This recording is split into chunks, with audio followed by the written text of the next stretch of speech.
With the smartphones these days having incredible built-in stabilization, it's only fair that you ask yourself, well, what's the point of a gimbal? I mean, are they even worth it?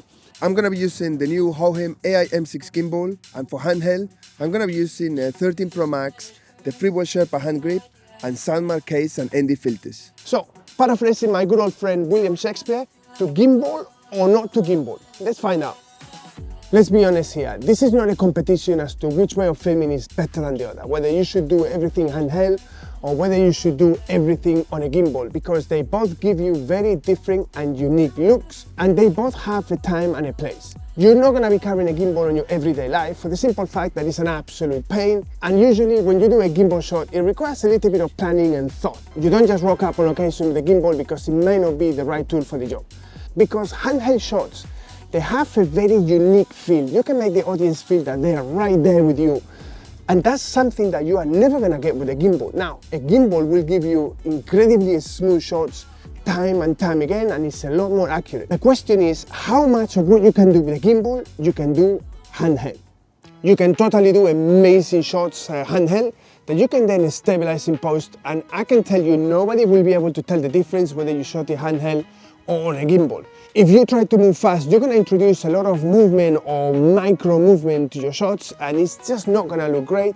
And if you try to stabilize it, things start to look funny in the background. You can decide to set the frame rate at 50 or 60 and then slow it down in post, but you then have to decide whether you want everything around to be in a slow-mo or not, because you might need to have, for instance, cars or people to move at normal speed, and obviously if you slow it down, that's just not going to happen. So that's a conscious decision that you need to do, but the key here is to be slow. The most typical shot that you can do is a slow walking, and this is not rocket science. You hold the gimbal with both hands and then you're slowly walking.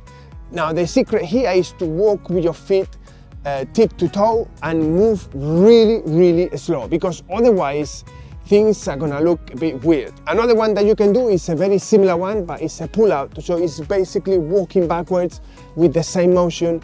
You need to make sure that your arms act as the stabilizer and you move very slow.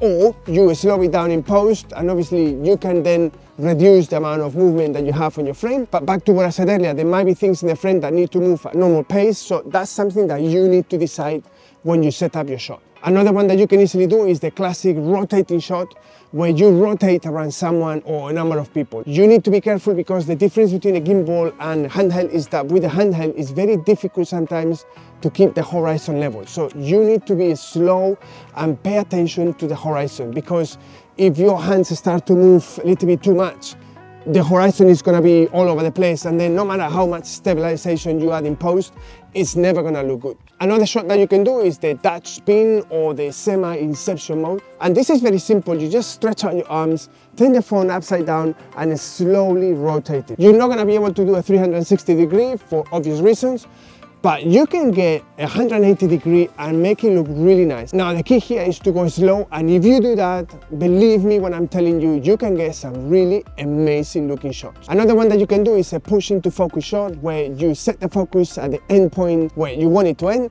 and then you give a couple of steps back and slowly you come into focus as you stretch out your arms.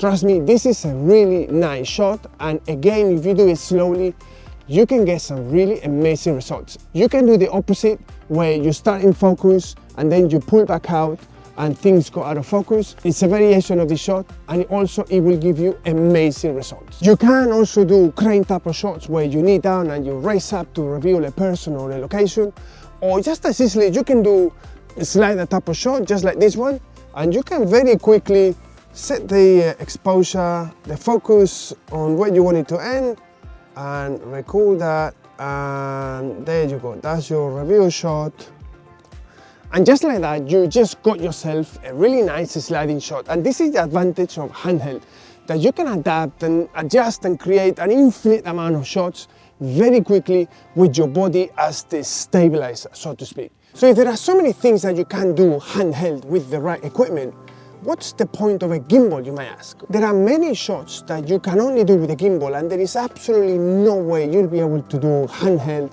no matter how hard you try, no matter how many videos you see, no matter How many times people try and drill this on you? A gimbal will give you a range of shots that you just cannot do handheld. And one of the many reasons and most important ones is that with a gimbal it's very easy to keep the horizon level, because when you film handheld and you start moving around, it's very easy for the arms to go off level and the horizon to be slightly off.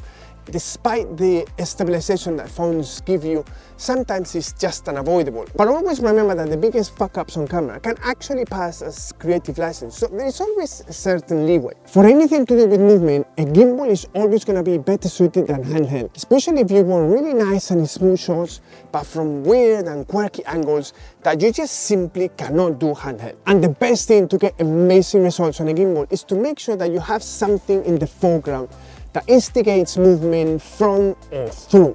And if you do low angle shots, make sure that you get really close to the ground, because those are the dynamic shots that are really difficult, if not impossible, to do handheld. The point I'm trying to make here is that you should try to use your gimbal to create shots that are literally impossible to achieve when handheld.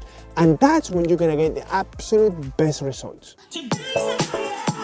Now, I can't begin to tell you what shots you should do, because that changes from location to location. It's not the same to be doing city landscapes or scenery like this than doing close-ups, indoors or narrative. But these are the gimbal shots that I find myself doing time and time again, that I know for a fact I wouldn't be able to do them handheld. The crane shot is the classic one that is very easy to do handheld, and you can throw in a lot of variations. Whereas if you try to do this handheld, it's really difficult because your arms are always going to be fighting gravity and you are never going to get it perfect. With the gimbal, on the other hand, it's really easy. You just go down and up and you can repeat the motion 100 times and it's always going to be the same.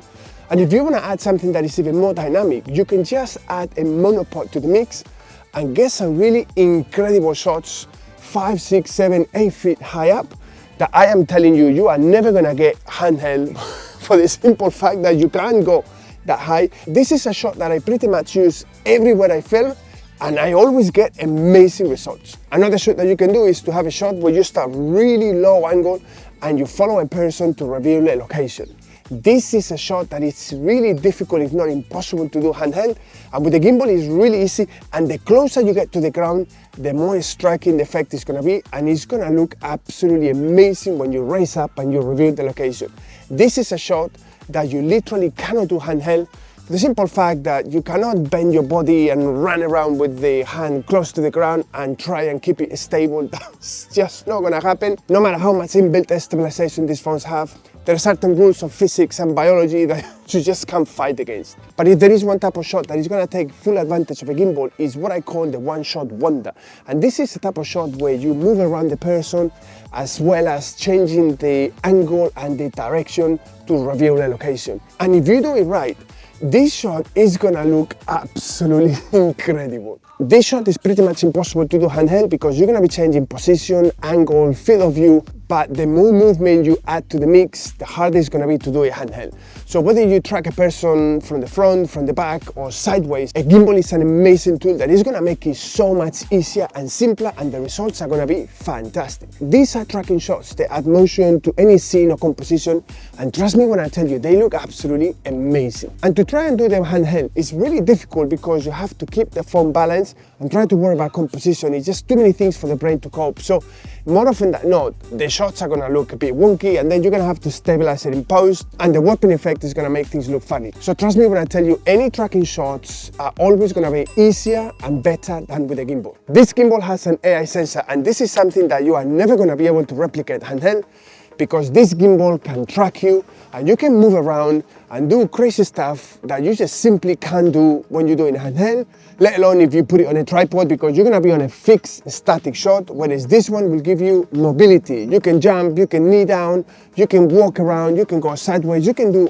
pretty much anything you can think of, and the gimbal will keep tracking you. Whereas that's pretty much impossible when you do the handheld, because you're gonna have to put the camera fixed on a tripod and then record yourself. This is the perfect example for what I said earlier in the video, that there is a time and a place for handheld, and there is a time and a place for a gimbal. Because some of the moving and dynamic shots that you can achieve with a gimbal are pretty much impossible handheld. And one of the easiest and simplest shots that you can do is just walking forward. And if you walk tip to toe, you can get some really amazing shots to reveal a location, a person, a scene, a venue, you name it. This is the type of shot that everybody does, and it's for a reason. It's really simple and easy to do, and you can get amazing results. You can totally match this effect on a smartphone because the inbuilt stabilization on smartphones is pretty much incredible these days. But the gimbal gives you the ability to adjust the shot, and you can go low angle and then do a crane shot.